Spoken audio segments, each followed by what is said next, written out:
Good morning, ladies and gentlemen, distinguished guests. I'm happy that you all found your way to Potsdam and to this opening ceremony. My name is Anne Morgenstern.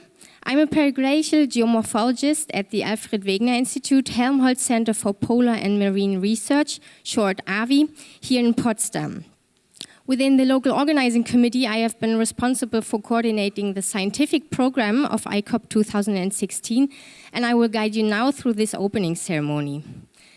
We will start the ceremony with welcome speeches by our distinguished guests, and who is more distinguished than our own conference chair, Professor Hans-Wolfgang Huerten. Most of you know him, but allow me to introduce him with a few words. Hans is the head of the periglacial research section of the AWI in Potsdam. He is also Professor Emeritus for Terrestrial Geoscience at the University of Potsdam. And from 2008 to 2012, he was president of the International Permafrost Association, IPA. Please welcome Hans-Wolfgang Huerten.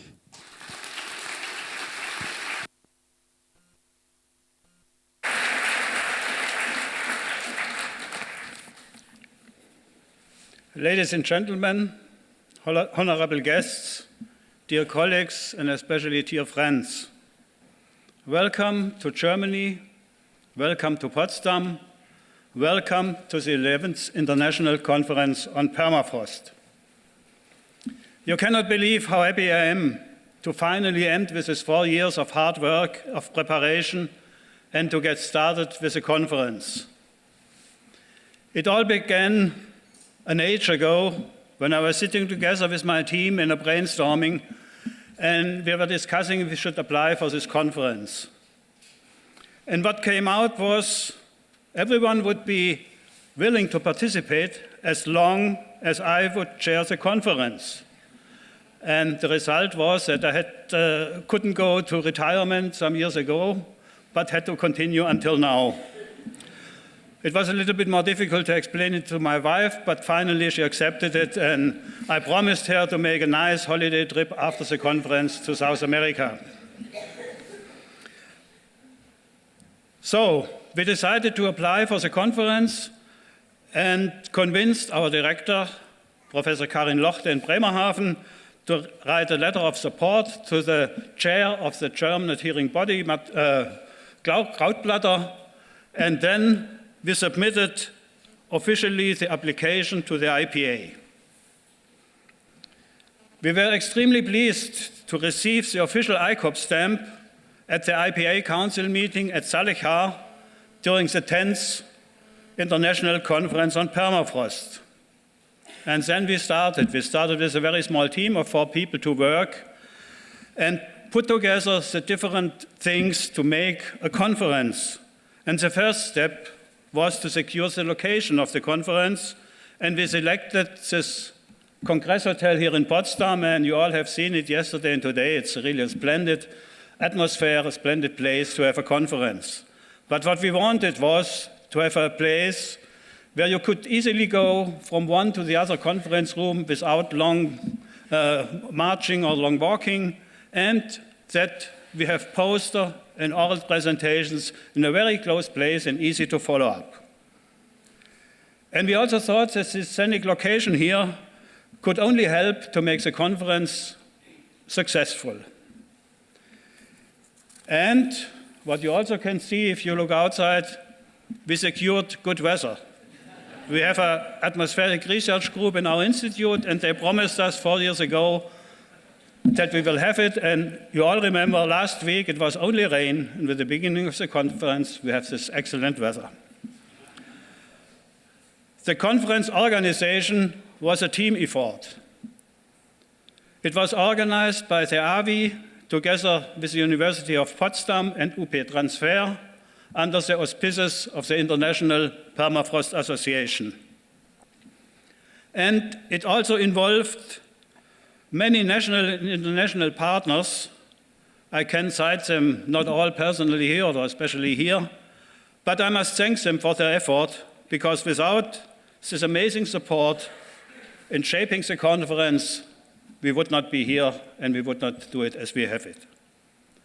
With time, the organization became increasingly complex and involved an ever-growing number of people. We spent hundreds of hours in discussions in planet meetings. We consumed gallons of coffee and tons of cookies. But it was necessary because without the active involvement of all these people and these motivated persons, the organization would not have been possible. During the meetings, we asked ourselves what makes a conference successful. Of course, it is the scientific excellence, but it's also making the participants feel like part of the family and making the experience as pleasant as possible. We built on the framework provided by very successful previous ICOPs, but also introduced a couple of new initiatives. We decided, for example, to request session ideas from the community in a bottom-up manner, in the same way as it was done in the last European conference in Évora, Portugal. And this process was supervised by an international scientific committee, which I really want to thank for the commitment to the ICOP and its hard work. We also decided on not requesting peer-reviewed papers from participants and publish them in proceedings, but to request simple extended abstracts, which also was for the first time in ICOP.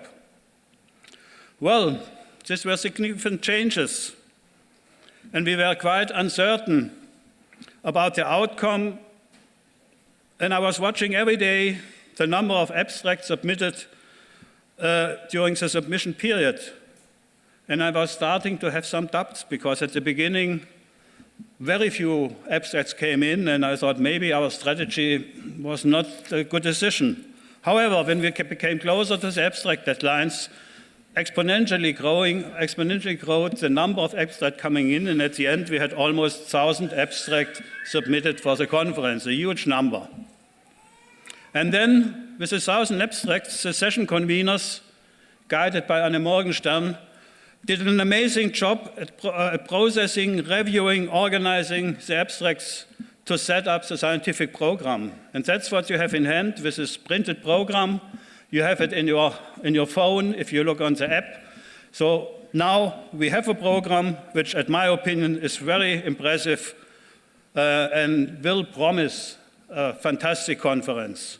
We have around 300 oral presentations, about 600 posters, and 9 plenary talks, which will start after this opening ceremony. The scientific program is the heart of the conference, but we wanted to be as bold as possible when it comes to side program. So we also really wanted to emphasize on education and outreach. We have partnered with Gerthe Jacobs, an artist, and you have seen for example, this yellow things, which are sorted circle in the view of an artist, or other things here in the conference. We are hosting teachers and students from nearby schools and universities. And this afternoon, Volker Rachold, the executive director of IASC, is organizing together with us a policy symposium on permafrost and politics. And we invested considerable time and energy in our social media. So what is the social program? Many of you have been at the Icebreaker yesterday evening, and I only have seen happy people drinking wine, eating, having food, and I had a lot of problems to get to sleep because we are still continuing making a lot of noise downstairs when other people were a little bit tired and would have wanted to have a rest. We will have a barbecue this evening, shortly after the policy symposium. Tomorrow, we will have the first ever permafrost all-star soccer tournament in a nearby stadium, which starts exactly parallel in the time when Germany starts to play against Northern Ireland, but, well, it's a small conflict. And this tournament is organized by PIRN, our organization of the young researchers of IPA. We will also have a fantastic banquet on 2 ships, traveling the River Havel on Thursday to conclude the unofficial part of the conference.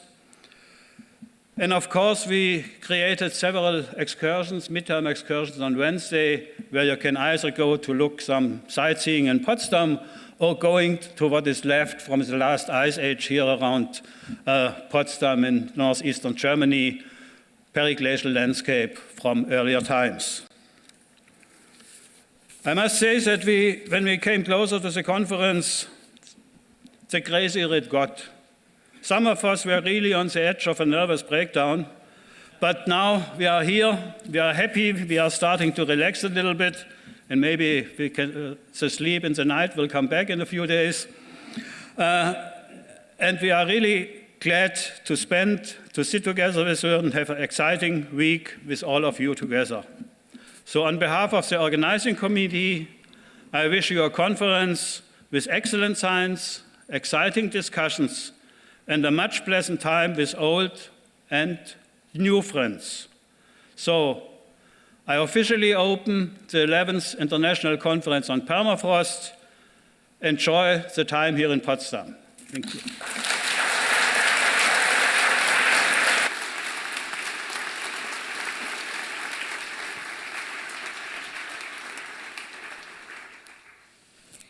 Yes, as Hans already said, the 11th International Conference on Permafrost is organized under the auspices of the International Permafrost Association. The IPA has been promoting permafrost research all over the world for the past 30 years. And for the next welcome address, I would therefore like to call on stage the current president of the IPA, Professor Antoni Lefkovich.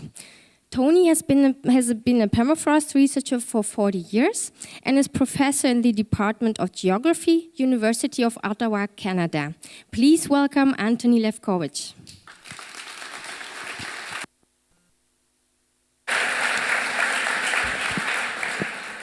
Dear colleagues, dear friends, on behalf of the International Permafrost Association, I'm delighted to welcome you to the 11th International Conference on Permafrost. This conference is part of a long tradition. The first ICOP took place in 1963, more than 50 years ago, and 20 years before the IPA itself was founded. The early ICOPs were important opportunities to directly transfer knowledge between pioneering researchers in the East and in the West, and much of that knowledge transfer was indeed from East to West back in the 1960s and early 70s. The more recent conferences have been held as interest in permafrost has expanded dramatically. According to the Web of Science, the number of publications per year referring to permafrost has grown from 200 in the 1990s to more than 800 today, and the curve shows no sign of leveling off. Every report on climate warming in the high latitudes or high mountains now considers the effects of the resulting permafrost change on the other parts of the environment, on infrastructure, and on those living in these regions. And equally importantly, we now recognize the impact of thawing permafrost on the rest of the world as previously stored organic material breaks down and is emitted as greenhouse gases to the atmosphere, with its obvious effects on climate change. This recognition of the critical importance of permafrost has meant that many more scientists and engineers have entered the field, and to my mind, that makes ICOPs even more important as a means of exchanging our latest knowledge. The IPA is truly delighted at the success of this ICOP, probably the largest ever, and the first to be held in Germany. The members of the local organizing committee led by Professor Hans Huberton have worked incredibly hard to arrange this conference. You've already seen evidence of that. And now it's up to us, the participants, to make full use of it.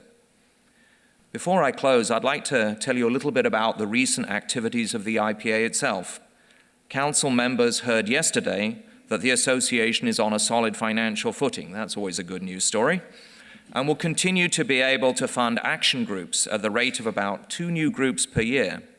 Those funded to date have worked on a wide variety of topics, including subsea permafrost, assessment of deep organic carbon, the last permafrost maximum, permafrost and culture, and education through the production of permafrost comics. The next call for proposals will be in the fall, So if you have an idea that fits the criteria for support, please consider submitting an application.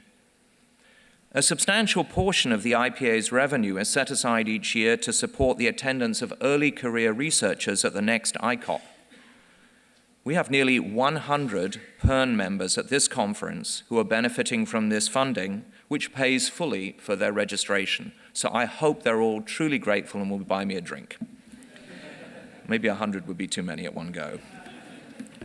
This year, the IPA has set up an additional agreement with the International Association of Geomorphologists, in which 2 early career researchers are receiving funding to travel to this meeting, and 2 more will be funded to go to the next IAG conference, a reciprocal arrangement that will continue into the future.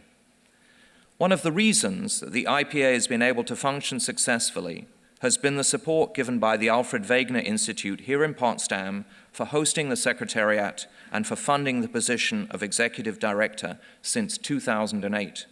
I would like to publicly thank AVI for this generous help. I also want to acknowledge the contributions of Dr. Inga May and Dr. Karina Scherlen, who were the IPA's Executive Directors over the past 4 years, and of Stephanie Wieger, who helped run the Secretariat in the past year. I'm going to mention Karina again because she's also the conference manager, and I don't know how she managed to wear that hat and the other one and also have a young baby at home. So I particularly want to just applaud you, Karina, for all the work you've done.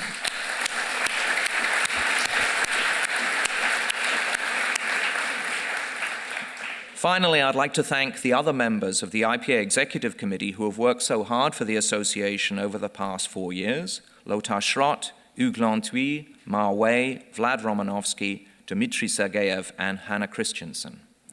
In closing, I wish you all stimulating exchanges during the plenary, oral and poster sessions this week, and just as importantly, many conversations with colleagues and friends during the coffee breaks, social events, and field trips. On behalf of the IPA, welcome to the 11th ICOP.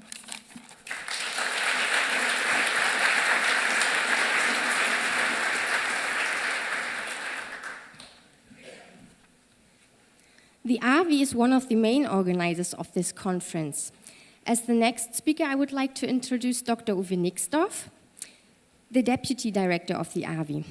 This institute's headquarters is actually based in Bremerhaven in the German north. Here in Potsdam, we only have a small research unit with about 130 employees compared to the overall 1,200 of the institute.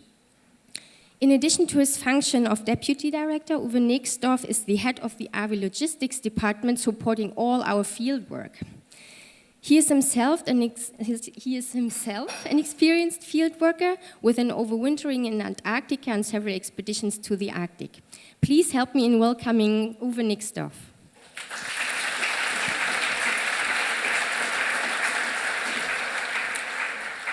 Thank you, Anne. Very kind. Dear distinguished guests, dear colleagues, dear friends of the cold, it is my honor and it is my pleasure to welcome you on behalf of Professor Karin Lochte, the director of the Alfred-Wegener-Institut, Helmholtz-Center for Polar and Marine Research. We are delighted to be your hosts of this conference. AVI, as Anne has told you already, operates on ice, land, and in the oceans from the North to the South Pole, and we provide all kinds of infrastructure and logistics for our expeditions, such as the research and supply vessel Polarstern, icebreaking, the ski-equipped aircraft Polar 5 and Polar 6, and a vehicle fleet, as well as permanent and temporary operated stations in the Arctic and in the Antarctic. When AVI was founded in the federal state of Bremen in 1980, the research spectrum included almost all disciplines such as biology, climatology, geosciences, namely marine geology, geophysics, and glaciology, and not to forget about oceanography. However, one important component was missing: the periglacial or the permafrost landscapes. Permafrost was the missing link between the glaciers and the oceans. I know you do not need me to tell you about the importance of your subject and how important it is for the understanding of the system Earth. However, it took until 1992, that was when after the unification of Germany, AVI began to build up a new institute in Potsdam with the aim to close this gap. At that time, and under the lead of Hans Huberden, a very small group, it was very small by then, I was at AVI already by then, a very small group started to do research in permafrost, concentrating on the Siberian Arctic. Since then, the group has grown, and you have heard, now consists of almost 130 persons with a much broader regional view, also in Canada, Alaska, Svalbard, and even the Tibetan Plateau. However, Russia is still our most important partner of permafrost research. I must admit, I still feel some pride that I was invited to be part of the inauguration ceremony of the new station Samoylov. What a remarkable event and what a remarkable station. It is equipped with everything that a scientist could only wish for. At an earlier trip, I had the chance to visit the wider surroundings of Samoylov and enjoyed the area and the Russian hospitality. In the almost 25 years since the beginning, the permafrost research is not only one of the most successful parts of AVI, but has also found its place in the top level of the permafrost community. The scientific quality of AVI permafrost research has found its recognition not only in the election of Hans Huberden as president of IPA in 2008, but also in the decision to have the 11th International Permafrost Conference here in Potsdam. For your conference in the wonderful city of Potsdam, I wish you high-level scientific presentations, fruitful discussions, and many interesting talks amongst colleagues and friends of the cold. Thank you.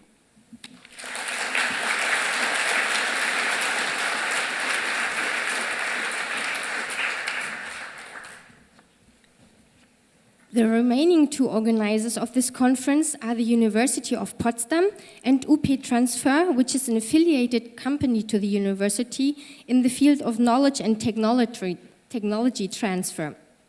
Potsdam has a vibrant science and education culture, and the University of Potsdam is definitely at its forefront. Since its founding 25 years ago, the University of Potsdam has excelled in research and teaching and is well positioned both on the national and international scale.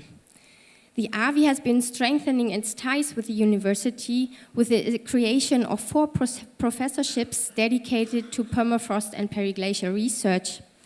It is therefore my pleasure to welcome the president of the University of Potsdam, Professor Oliver Günther.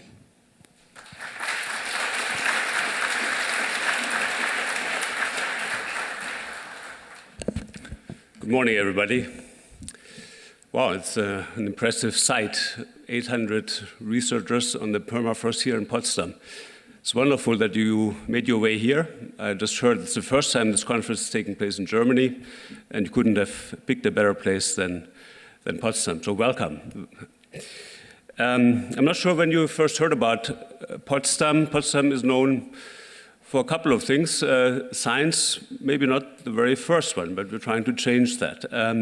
Potsdam, of course, is very well known for its wonderful castles and gardens, and I hope you have some time to explore them. Frederick the Great built many of these buildings 250 years ago. We just celebrated his 300th birthday.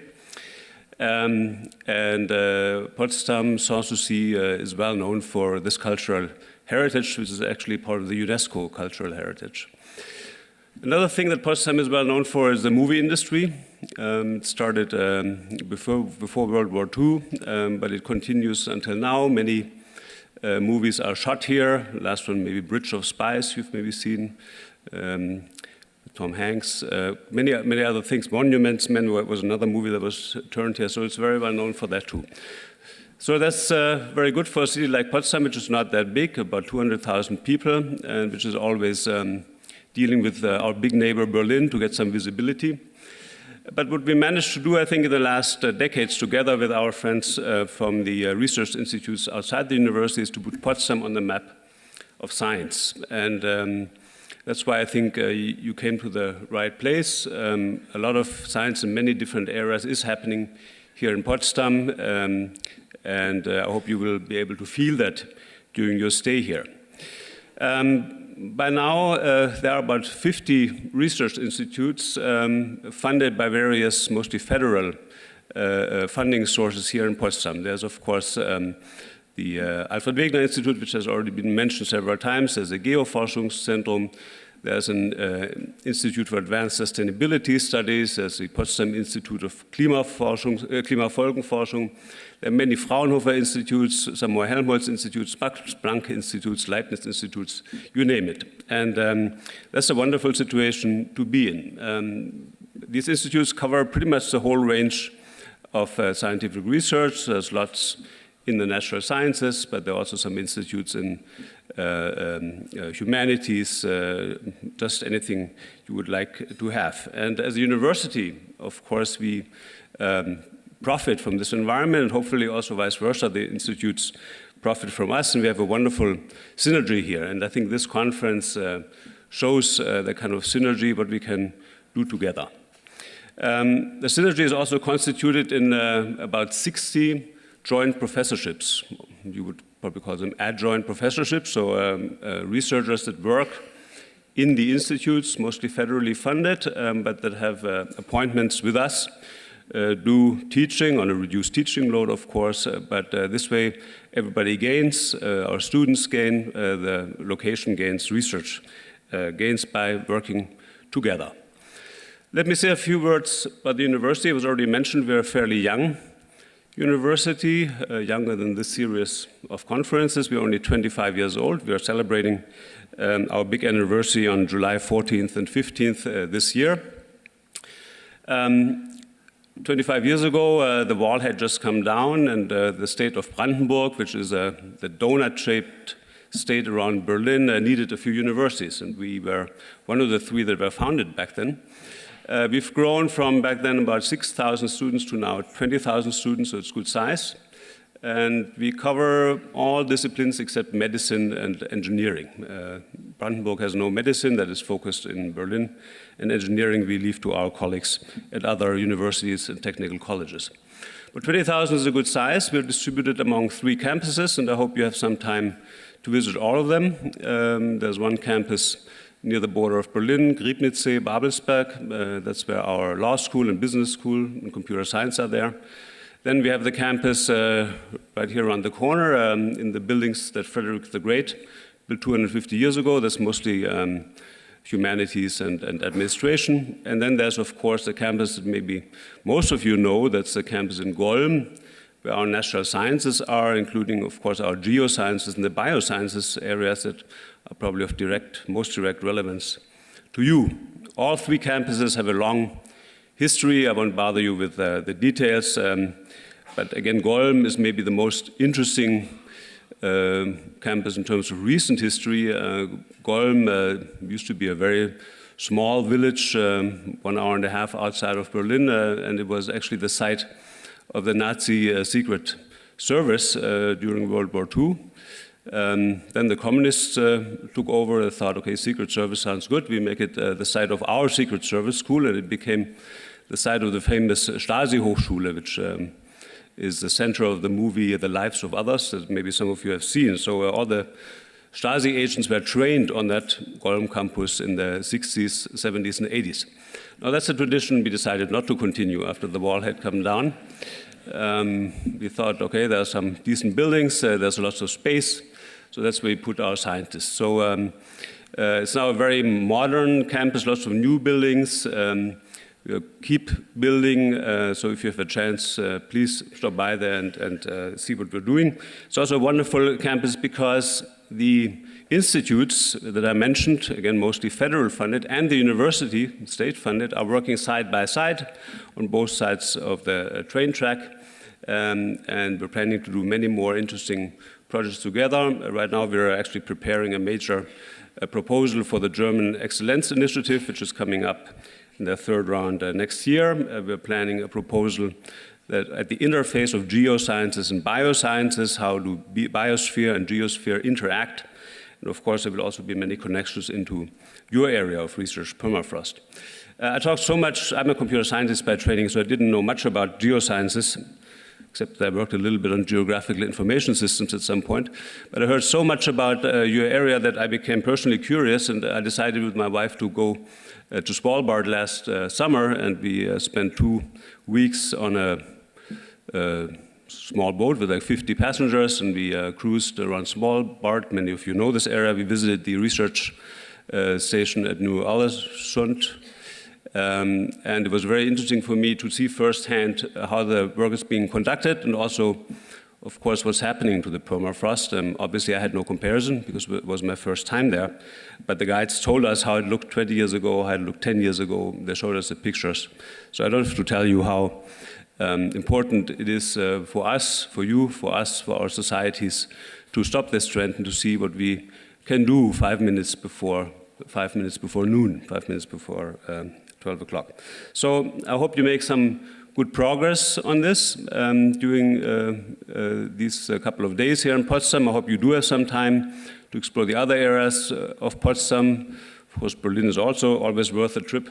And I hope you will come back sometime, and we can continue the research cooperation with you for a long time to come. We at Potsdam, at the university, are looking forward to the next 25 years of research and to continue the development over the last 25 years, which I think went quite well. Last not least, thanks to the organizers, Hans Huberden. I gave him his retirement certificate a year and a half ago, but he didn't want to listen. So I'm not sure, but this is a wonderful, I think, wonderful event for you. One of the large congress in your area, and it's wonderful for you, but also it's great that you and your team put in all the work. So thank you to all who made this happen. Welcome to Potsdam, and have a wonderful week. Thank you.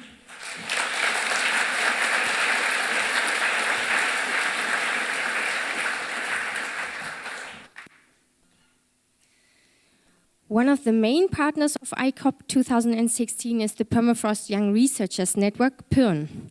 This network was created in 2005, already 10 years ago, more than 10 years ago, and aims at promoting early career researchers. Its members were right from the beginning actively involved in the organizational and scientific planning of this conference, and they have done a really great job. The current president of PYRN is George Tansky, a PhD student at the AWI Potsdam, and he will be introducing you to PYRN and its activities during this conference. Please help me in welcoming George Tansky.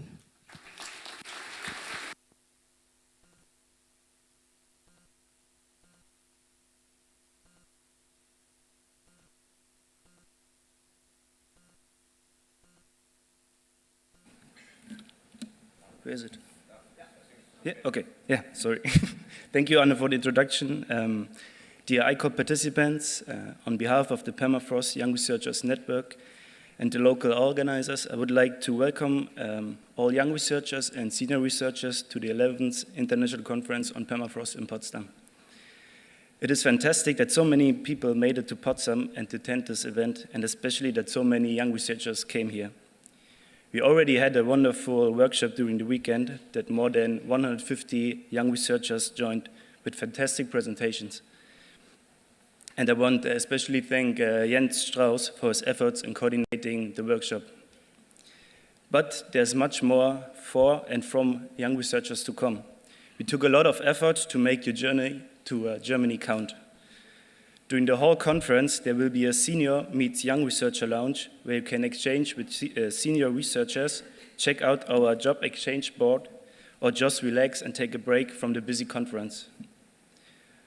PYRN is also proud to organize the All-Star Football Tournament, which Hans already mentioned, on Tuesday evening, where everyone is more than welcome to join as a spectator. There will be food and beverages, and for sure, there will be highly motivated permafrost players as well. I'm really looking forward to this event and hope you can find time to support the players. Furthermore, PERN will organize the PERN IPA Awards for Outstanding Presentation. This effort is led by Josephine Lenz. We already received fantastic frostbites, which really increased in originality and professionality since ICOP. So I'm personally really looking forward for the presentations here at ICOP. Another young researchers activity is the implementation of PERN members as session co-chairs, who will take over responsibility and showing the potential of young researchers. There have been also IPA action group meetings led by PERN members, showing the potential young researchers have. For example, Frédéric Bouchard with his cartoon action group, Jens Strauss with his Iedoma action group, or Matthias Ulrich co-leading the Permafrost and Culture action group. All those activities reflect increasing roles of researchers in the overall research environment, and PERN is more than happy to maintain this process in the future.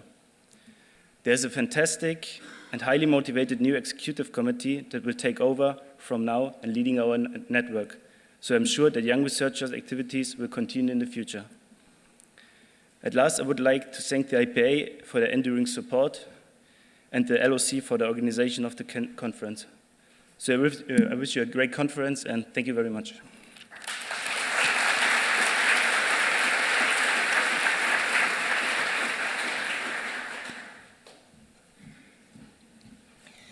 During this conference, most of you will to a greater or lesser extent point to climate change because permafrost is directly linked to it. By now, the climate change issue has gone far beyond the scientific circles, engaging virtually every branch of civil society, leading to the inception of many grassroots initiatives dedicated to climate change awareness. One of those initiatives was founded by musicians of the Staatskapelle Berlin under the patronage of Daniel Barenboim and is called Orchestra of Change. It promotes global climate and environmental protection projects and partners with the Worldwide Fund for Nature, one of the largest conservation organizations in the world. We are very delighted that the Orchestra of Change supports the International Conference on Permafrost, and we are honored to be given the opportunity to hear the hornist Markus Bruggeyer, who will play Laudation for Horn Solo of Bernhard Kroll. Please welcome Markus Bruggeyer.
Since 2010, the IPA has been acknowledging the lifetime contribution of permafrost scientists and engineers to permafrost research.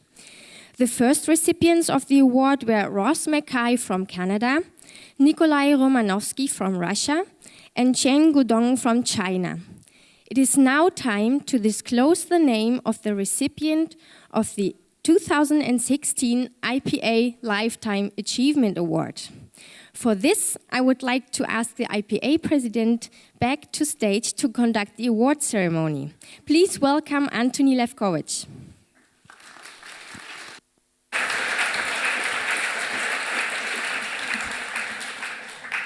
Dear colleagues, dear friends, I'm sorry to impose myself on you twice in this meeting, but it's great pleasure for me to present you the recipient of the IPA's Lifetime Achievement Award.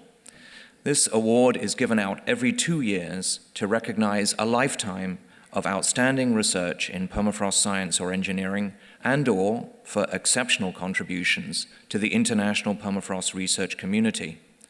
Nominations for the award are made by IPA member countries, and the awardee is chosen by the IPA's Nomination and Awards Committee, which this year was chaired by Professor Julian Merton. Today's recipient is Dr. Hugh French, Professor Emeritus at the University of Ottawa. He has contributed extensively in the domains recognized by the award throughout his long career. When you see him on stage, you may be surprised that I said long, because he doesn't seem to age, unlike some of us, but it's been 50 years since he first went to the Arctic. By that time, he had already conducted his doctoral field research on the fossil periglacial landscape of southern England, where permafrost that developed during the last glaciation affected weathering, hydrology, and slope processes. So we're now going to have a few pictures of Hugh during his career, first in the high Arctic of Canada, here on Melville and Cameron Island, and undertaking terrain disturbance studies in the same area. On the left, a gully formed by a single passage of a caterpillar that was moving, not the insect, the bulldozer, that was moving to put out a well. Here doing sump studies on Cameron Island in the wintertime. And in north central Banks Island with Hock Woo. He's good with a shovel when asked. And surprisingly, despite this photograph, he has now become an avid bird watcher. And here he is testing out, looking at birds that can't fly. He's well known for work on massive ground ice, and you can see that a good Canadian, he knows how to use a chainsaw. He's also very good at scale, approximately 2 meters. And apparently likes animals. This is in Lanzhou. He took the field trip across the Tibet Plateau in 1993, and Jerry Brown, a past president, and Chen Guodong, another past president of the IPA, Chen being the last recipient of the Lifetime Achievement Award. An interested group of workers observing his excellence with the shovel. On a field trip in the French Alps, apparently puzzled by patterned ground, and still puzzled sometime later. And he retired in 2004, apparently having decided that he wouldn't really retire, just like Hans. Last year he was at the Quebec meeting, and we have a gathering there of past and future presidents, with Hannah being the president as of the end of this meeting. And with his wife, Jill, who's sitting in the front row as well. So I'll just go back to telling you a little bit more about Hugh. He completed his PhD at the University of Southampton in the UK, and then took up an academic appointment at the University of Ottawa, where he stayed throughout his career, first in the Department of Geography and later with a cross-appointment in the Department of Earth Sciences. He held the position of Dean of Science for 5 years in the 1990s. Over his career, Hugh has authored more than 160 publications covering topics such as ground ice formation and distribution, slope processes, quaternary periglacial environments, and frozen ground engineering. He has also supervised many graduate students, some of whom have gone on to very successful university careers, so that he now has both academic grandchildren and academic great-grandchildren. Without taking away from the excellence of this body of research, Hugh French is known to many of you for two special contributions. First, his textbook, The Periglacial Environment, which has now been used for decades to introduce thousands of undergraduate and graduate students to the physical environment of cold regions. The first edition, I don't know whether it's a collector's edition, but anyway, it was first published in 1976, and he is hard at work on the fourth edition, which should be published in about a year. This is truly an incredible feat, underlined by the fact that there are virtually no other examples of a specialized textbook being regularly revised by the same author over such a span of time. Second, Hugh founded the international journal Permafrost and Periglacial Processes in 1990 and remained as editor-in-chief for an astonishing 16 years. Since I followed on for him, I only managed 6, so I can't believe he managed 16. The journal filled an important gap in the literature and remains as a major outlet for publications in our field. During his editorship, Hugh personally helped numerous international colleagues to publish papers that were concise and written in perfect English, and which consequently had a still greater impact on the literature. Hugh also played an important role in the founding of the IPA in 1983, helping to draft the first constitution and set up the meetings of the founding countries. From 1993 to 1998, he was IPA vice president and subsequently became the association's president from 1998 to 2003. Over his career, Hugh French has received other awards and fellowships, notably the Roger J. E. Brown Award for Outstanding Contributions to Permafrost Science and Engineering from the Canadian Geotechnical Society, and the Award for Scholarly Distinction in Geography from the Canadian Association of Geographers. For the IPA Lifetime Achievement Award, he was nominated by the US Permafrost Association, which is an adhering body on the IPA Council, with support from colleagues in China, the Netherlands, and Canada. So there we have it, an award winner who has contributed extensively to the literature on permafrost, bridging permafrost science and engineering, who founded the only international journal that concentrates exclusively on permafrost and periglacial processes, who presided over the IPA itself, and who is still actively writing and publishing. Ladies and gentlemen, I give you Professor Emeritus Hugh French, the 2016 recipient of the IPA Lifetime Achievement Award.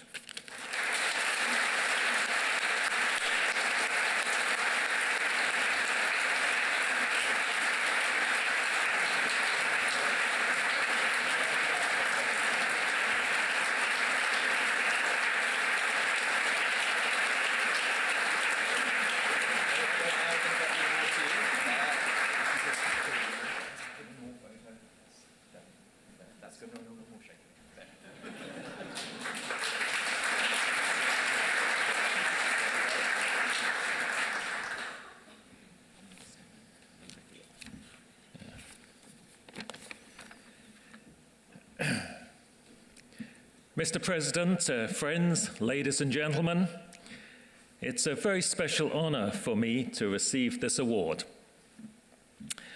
I extend thanks to my friends in the United States who nominated me, and in China who seconded my nomination.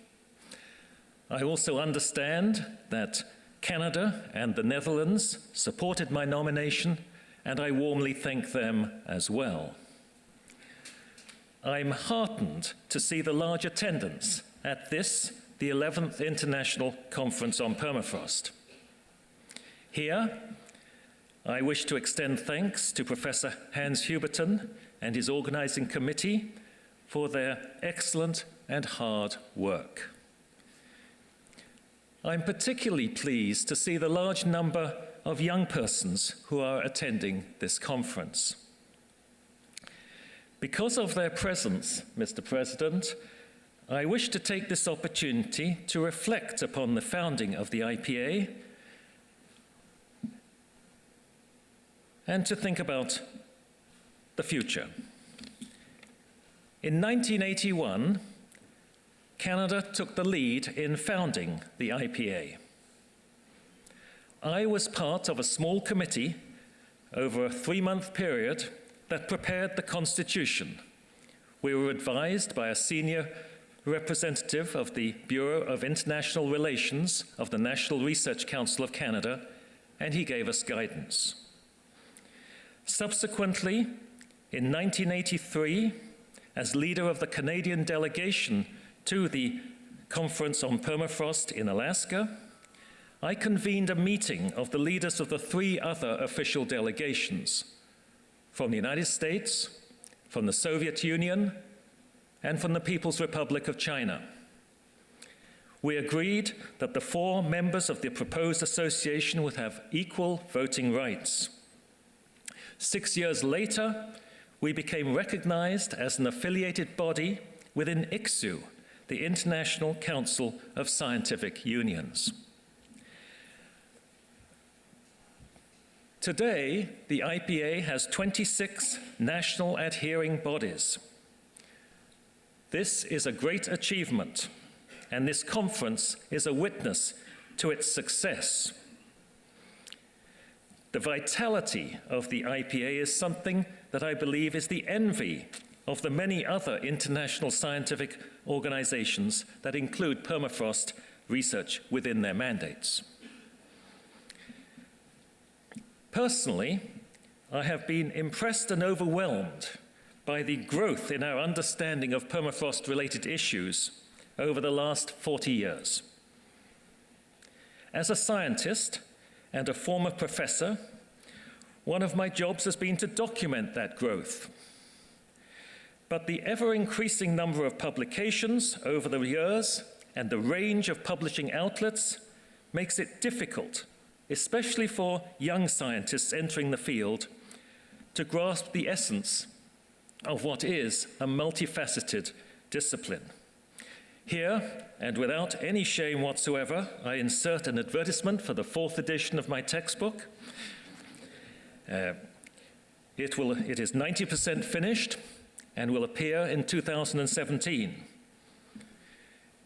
With my tongue in my cheek, I say this will offer an eager graduate student or an ambitious assistant professor wishing for promotion the rare opportunity to prepare a research paper that compares the 4 editions of my textbook.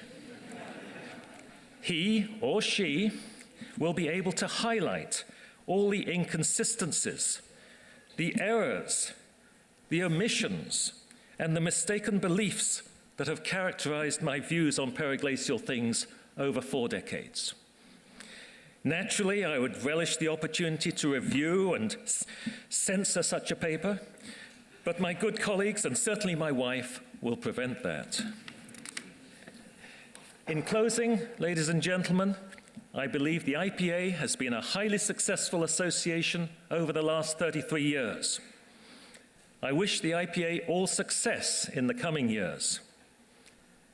I thank the IPA for the honor that it has bestowed upon me.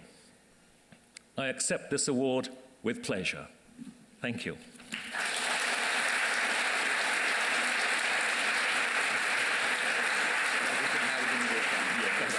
Thanks, Terry.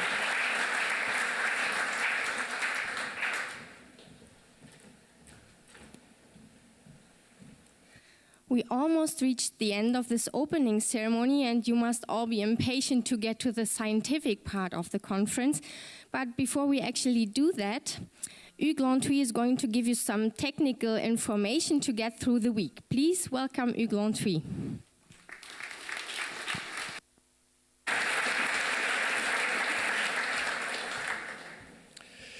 Good morning. There's one French person on that committee, and it is the one that is doing the housekeeping. Don't ask me why. I got a couple of slides here to guide you through the week. There will be a presentation like that every morning, like about 5 minutes or less, to actually show you what's coming. So there will be more to come tomorrow. Anyway, the first thing I wanted to tell you is that you have several outlets here to look at the scientific program, and you should use them. The first one is a printed program that you see on the left here. The second one is the book of abstracts, which is on your stick in your conference bag. This is a fantastic book of abstracts. You can click everywhere and get to pages, look at the authors and everything. It cost us a lot of time and nights and days working, so please use it. And the last thing is a conference program, and I put the link down there. It's quite hard to look at here, but you simply go on the webpage on ICOP2016.org, and then you get a link to the online program. Why am I saying that? It's because we printed that printed program about 2 weeks ago. And there have been a few changes to the program, some people that were unable to come.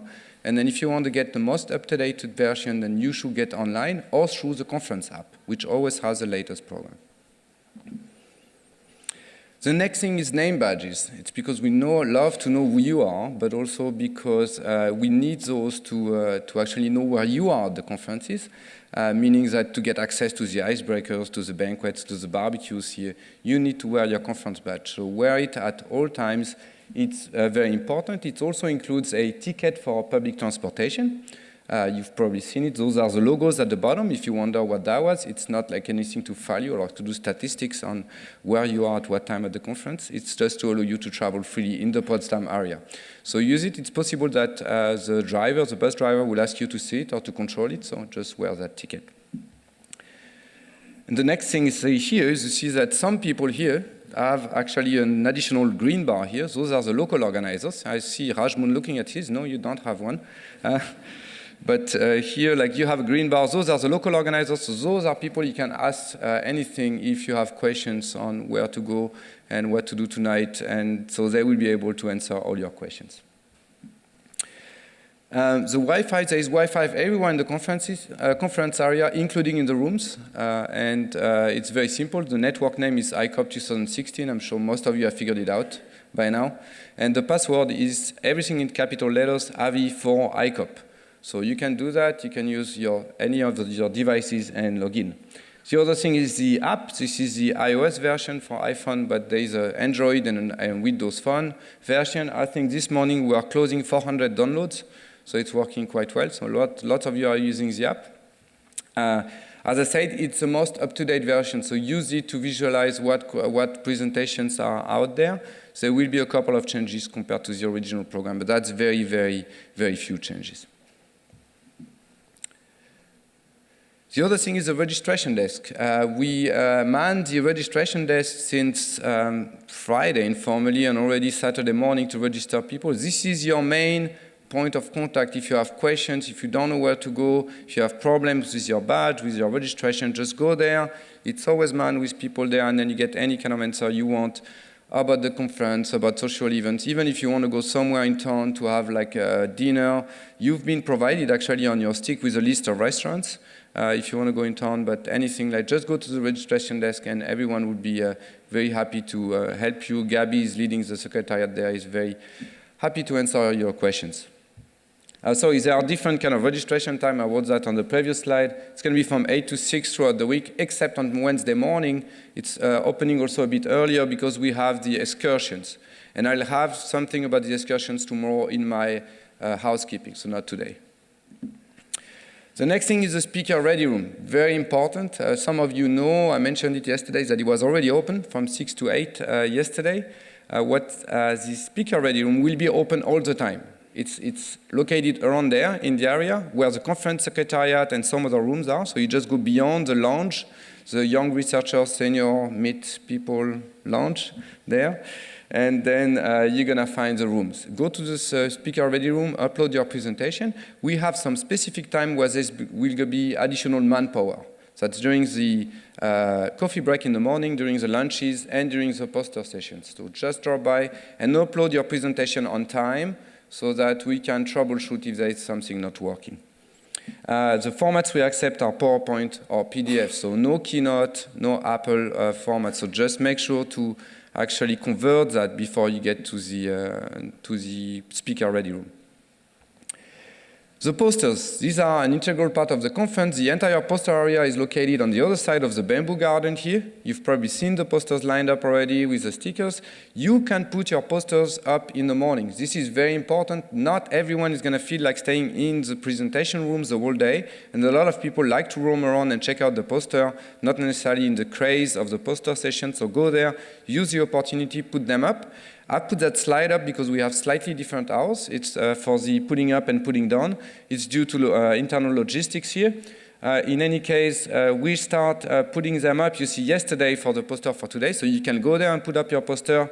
It will be taken down at 8, also by our team, and we'll gather all the posters if you haven't taken yours in the registration area.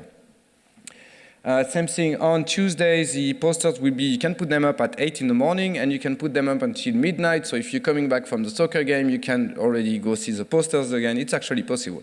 And check them out until midnight. And for the poster session on Thursday, you can start going there on Wednesday evening to put up your poster. And it will be up until 7 in the evening. You will see that we will have, and we had some requests from the media for interviews, and it's very possible that you get asked to answer some couple of questions. Zina Leszke is here. Zina, if you can raise your hand here, she's right in the middle. So she's working at the communication and media office from the Alfred-Wegener-Institut, and she's been in contact with a lot of media and might be contacting you for requests for interviews. The other thing is that we've partnered with the University of Journalism in Berlin. It's the Dekra Hochschule für Medien, so for media training. And you've seen the students actually roaming around that room taking some pictures here. They were already making some interviews yesterday during the session. They will be compiling some small movies, interviews that will be shown in the morning.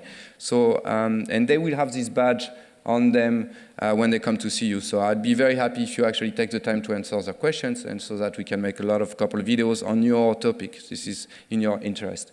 Use the hashtag. We have a large, I'm very grateful, actually. I checked like Facebook and Twitter relentlessly because I'm in charge of it here. There's lots of pictures posted already on Twitter and Facebook and Instagram. So use the hashtag ICOP2016 so we can track them down and put them together at the end of the conference. I must talk about the sponsors because this conference would not have been possible without the contribution of the sponsors. And very early in the process, we secured the sponsorship of the Alfred-Wegener-Institut and the German Science Foundation, the GFG, in providing us the bulk part of the funding for this conference. The International Permafrost Association, Tony mentioned, it provided a lot of the funding for the young researchers to be there to actually waive their registration fee. So those are the main 3 sponsors. The next level of sponsorships, Polar Bear sponsor, is the Bolin Center for Climate Research in Stockholm, the city of Potsdam, and the climate research project Reclim. Those all provided a lot of resources and financial support to conduct some of these activities, so we're very grateful. The next level was Penguin. So you had a lot of imagination. And they are like already a couple of sponsors. I'm not going to get into details, but you will see that some of them actually have a booth outside, and so you can actually chat with those people. They've been sponsoring some of the events at the conference. Next level is Arctic Fox, something way more than them, and you will see they've been sponsoring many different kind of parts of the conference. You will hear from them throughout the week and what they've been sponsoring.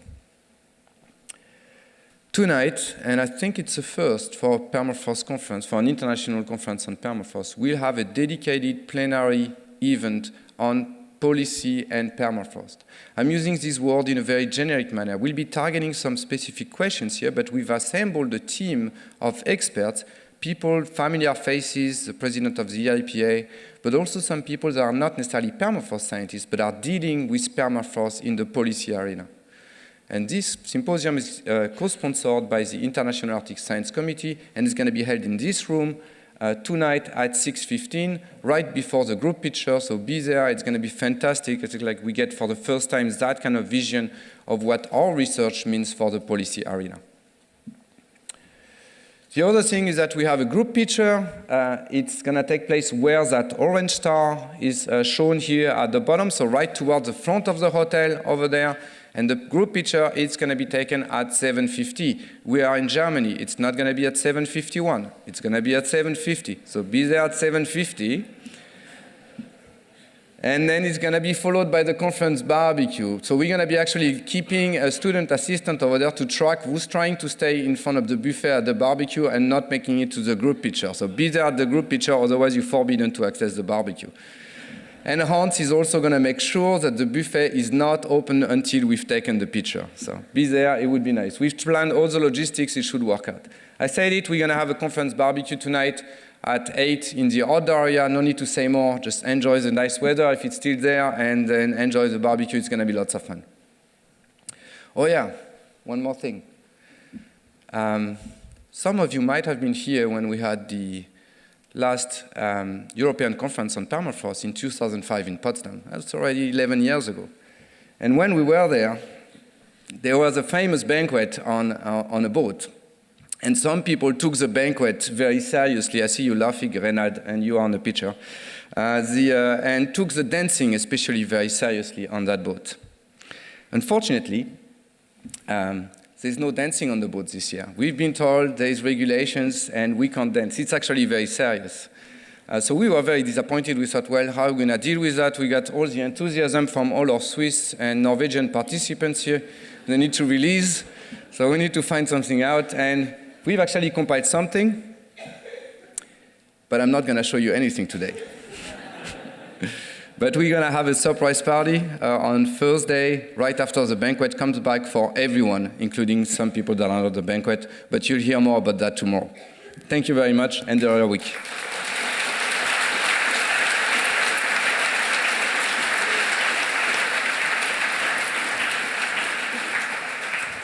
Thank you. And now it's time to get to the heart of the conference. You can't really measure how excited my colleagues and I are about the program. We've worked hard over the past 4 years to make this an unforgettable time for you. And we have a lot of exciting engineering and scientific sessions ahead of us, starting with the plenary sessions right after the coffee break. So we hope that you will make the most of it and will keep a great souvenir of ICOP 2016. Enjoy the presentations, enjoy the posters, enjoy your week.